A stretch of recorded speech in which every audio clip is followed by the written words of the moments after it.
Hello everyone, welcome to आशु बच्चन। और आज के इस वीडियो के अंदर हम लोग एक नया कोर्स शुरू करने वाले हैं जिसके अंदर हम लोग बिब्लिकल ग्रीक को सीखेंगे और वो भी हिंदी के अंदर। सबसे पहले इससे पहले कि हम इस वीडियो को शुरू करें, मैं आपको कुछ 3-4 इंपॉर्टेंट बातें बताना चाहता हूँ जो आपके लिए बहुत ज़रूरी हैं।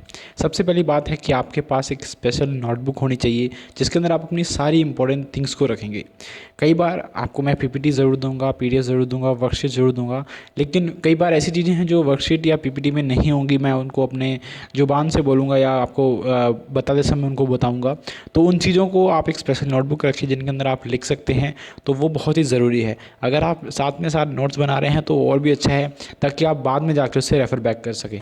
उसके बाद हर वीडियो के नीचे डिस्क्रिप्शन में मैं आपको पीडीएफ्स और वर्कशीट दूंगा जिसको आप लोग घर बैठ कर ट्राई कर सकते हैं, उनसे सीख सकते हैं। जो पीपीटी मैं आपको वापस दिखाने वाला हूँ वो सारी पीपीटी भी मैं डिस्क्रिप्शन में दे दूंगा। आपको बस क्लिक करना है और आपकी वेबसाइट खुल जाएगी जिसके अंदर आप पीपीटी को डाउनलोड कर सकते हो, वर्कशीट को और पीडीएफ्स को डाउनलोड कर सकते हो। और एक आखिरी और मेन बात, आप मेक श्योर चैनल को सब्सक्राइब कर लो और बेल नोटिफिकेशन को ऑन कर लो, ताकि जैसे ही इस कोर्स पर एक अगली वीडियो आए, अगला एपिसोड आए, आपको तुरंत पता लग जाए कि एक नई वीडियो आ चुकी है और आप उस नई वीडियो को देख सकें। इससे पहले कि मैं वीडियो को स्टार्ट करूं, मैं बताना चाहता हूं कि इस चैनल पर हम लोग पूरा गो थ्रू करेंगे ग्रीक को। इस कोर्स को देखने के बाद आप ग्रीक पढ़ पाओगे, ट्रांसलेट कर पाओगे, दूसरों को समझा पाओगे और आप अपनी एडवांस स्टडीज़ को भी कर पाओगे। इस वीडियो के अंदर खासकर मैं हिंदी में बात करूँगा, जहाँ पर ज़रूरत पड़ेगी मैं इंग्लिश का इस्तेमाल करूँगा। हिंदी का इस्तेमाल इसलिए ताकि हमारे जो भी भारत के वर्ष के लोग हैं वो सारे के सारे बाइबल की इस ग्रीक भाषा को उसकी असली ज़ुबान के अंदर समझ सके, असली भाषा के अंदर जिसके अंदर वो लिखी गई थी वो लिख सके।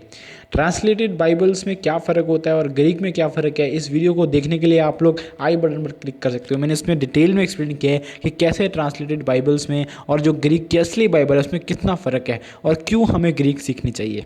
तो चलिए स्टार्ट करते हैं। सबसे पहले जो नया टेस्टमेंट, जो न्यू टेस्टमेंट हमारा है, जो नया नियम हमारा है, उसको जो है था ग्रीक का एक फॉर्म है जिसको कहते हैं कोइने ग्रीक। कोइने वर्ड का मतलब होता है कॉमन, यानी कि आम भाषा, आम ग्रीक। जब रोमन एम्पायर रूल कर रहा था तो उस समय जो अक्सर लोग जो जिस प्रकार की भाषा बोलते उसको कोइने ग्रीक कहा जाता है। और यहाँ तक कि यीशु मसीह और अपोस्टल्स ने भी इसी भाषा का इस्तेमाल किया होगा। अब कोइने ग्रीक में और ग्रीक में, मॉडर्न ग्रीक में, क्लासिकल ग्रीक में, एशियाटिक ग्रीक में बहुत फ़र्क है। इसके बारे में मैं आपको बात करूंगा, लेकिन इस वीडियो के अंदर जिसको हम लोग बिब्लिकल ग्रीक कहते हैं वो उसमें कोइने ग्रीक ही होती है। इस वीडियो के अंदर हम लोग सिर्फ कोइने ग्रीक पे फोकस करेंगे क्योंकि जो नया नियम है वो उसी पे लिखा गया था। 3 टाइप की ग्रीक कौन कौन सी है जिसको आपको समझना चाहिए। सबसे पहले है कोइने ग्रीक। कोइने ग्रीक जैसे कि मैंने आपको बताया कॉमन लैंग्वेज है, आम लैंग्वेज है।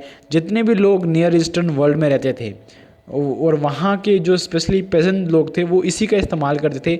ये जो एक मीडियम बन चुका था कम्युनिकेशन का, और नया नियम जैसे मैंने बताया इसी के अंदर लिखा गया। फिर आते हैं क्लासिकल ग्रीक या हेलेनिस्टिक ग्रीक। इसको जो है फिलोसफर यूज़ करते थे, जैसे कि एरिस्टोटल हो गया, प्लेटो हो गया, ये सब लोग जो लोग इस्तेमाल करते थे, ये लोग जो ग्रीक इस्तेमाल करते थे उसको कहते थे क्लासिकल ग्रीक या हेलेनिस्टिक ग्रीक।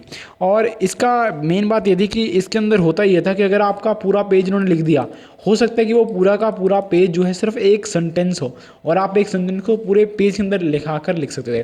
तो इतनी ज़्यादा एडवांस और एक्सटेंडिव जो ये ग्रीक भाषा थी।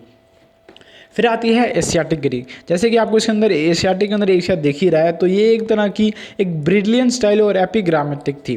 कहने का मतलब ये बहुत ही अच्छी लैंग्वेज थी। इसके अंदर बहुत ही खूबसूरत ये भाषा थी। मतलब समझो कि जैसे कि ये स्पीचेस की ऑर्नामेंटेशन से भरी थी, फाइन लैंग्वेज इसको कहा जाता था। इसके अंदर एक सिंग सॉन्ग रिथम होती थी, जब आप पढ़ते थे तो एक तरह का ऐसे बीट बजती थी कि आप जैसे कुछ गा रहे हो, वैसी ही बात थी। और बहुत सारे पैरेललिज्म भी हमें इसको देखने को मिलते हैं। जो मेजर ऑफ ग्रीक है उसको कोइने ग्रीक में लिखा गया है, लेकिन जो बुक ऑफ हिब्रू है यानी कि इब्रानियों की किताब है उसको क्लासिकल ग्रीक में लिखा गया है। इसीलिए आप देखते हो कि लंबे लंबे चौड़े चौड़े पैराग्राफ हिब्रू की बुक में हमें देखने को मिलते हैं, तो वो जो है क्लासिकल इस्तेमाल किया गया है। एफिशियंस, ये बेसिकली मैंने एफिशियंस लिखा है, ये थोड़ी सी मिस्टेक आ गया है। और फिलिपियंस जो किताब है, एफिसियों की पत्री और फिलिपियों की पत्री जो है एशियाटिक ग्रीक के अंदर जो है लिखी गई है। लेकिन अब सवाल आता है कि ग्रीक के अंदर ही बाइबल को क्यों लिखा गया। उसका कारण ये है क्योंकि ग्रीक जो थी उस समय की लिंगुआ फ्रैंका थी, जिसका मतलब कॉमन लैंग्वेज थी। जैसे कि आज हमारे पास इंग्लिश है, तो उस समय की ये भाषा थी। ग्रीक अल्फ़ाबेट्स के ऊपर चलते हैं। ग्रीक के अंदर करीब 24 अल्फ़ाबेट्स हैं और लैटिन और हिब्रू की तरह ग्रीक के जो लेटर्स हैं वो सारे के सारे फोनीशियन जो है फैमिली से आए हैं। और ग्रीक को लिखने के दो तरीके हैं। सबसे पहला है यूनिशियल, जिसको कहते हैं उनिशियल भी कहते हैं, जिसको कैपिटल लेटर्स हैं, और कर्सिव जो कि स्मॉल लेटर हैं। और जो न्यू टेस्टमेंट लिखा गया वो सारे के सारे उनिशियल लैंग्वेज के अंदर लिखा गया, उनिशियल के अंदर लिखा जो कि कैपिटल लेटर्स हैं। तो यहाँ की आज की वीडियो खत्म होती है और अगली वीडियो के अंदर हम लोग चारों के चारों 24 की 24 ग्रीक अल्फ़ाबेट्स को देखेंगे, उन्हें को कैसे लिखते हैं वो चीज़ हम डिस्कस करेंगे और उनके इंग्लिश इक्विवेलेंट क्या क्या हैं वो भी डिस्कस करेंगे। और एक्स्ट्रा स्टडी के लिए अगर आप चाहते हो कि मेरे साथ आप इस वीडियो के साथ साथ और एक्स्ट्रा स्टडीज़ करना चाहते हो तो कुछ बुक्स यहाँ पे मैं रिकमेंड कर रहा हूँ। सबसे पहले है elements of new Testament Greek, जो कि काफ़ी अच्छी है, फ्रेंडली, और मैं भी अपनी सारी वीडियोस को इसी के ऊपर बेस्ड हम लोग बात करने वाले हैं। फिर बेसिस ऑफ बिब्लिकल ग्रीक है जो कि बहुत ही ज़्यादा पॉपुलर बुक है आज समय की, इसको वर्थ जरूर चेक है। उसके बाद learn to read New Testament Greek for beginner, grammar for, ये भी काफ़ी अच्छी बुक है हिस्टोरिकल रिसर्च के हिसाब से। और फिर ये बियॉन्ड बेसिक सिंपल, इसी का जो है इसी का एक एक्सटेंडेड वर्जन आपको यहाँ पे देखने को मिलता है। तो ये थी वीडियो आखिर, और मेक श्योर आप वीडियो को चैनल को सब्सक्राइब करें और मैं आपको मिलूंगा अगली वीडियो के अंदर। और सारी पीपीटी का लिंक जो है आपको डिस्क्रिप्शन में मिल जाऊंगा, वहाँ पर चेक करना ना भूलें। तो मैं मिलूंगा आपको अगली वीडियो के अंदर, और मेक श्योर आप चैनल को सब्सक्राइब कर दीजिए ताकि आप ऐसी टीचिंग्स को लगातार एक्सप्लोर करते रहे और जैसे ही अगला एपिसोड आए आपको तुरंत नोटिफिकेशन मिल जाए। मैं आपको मिलूंगा अगली वीडियो के अंदर, तब तक के लिए बाय बाय।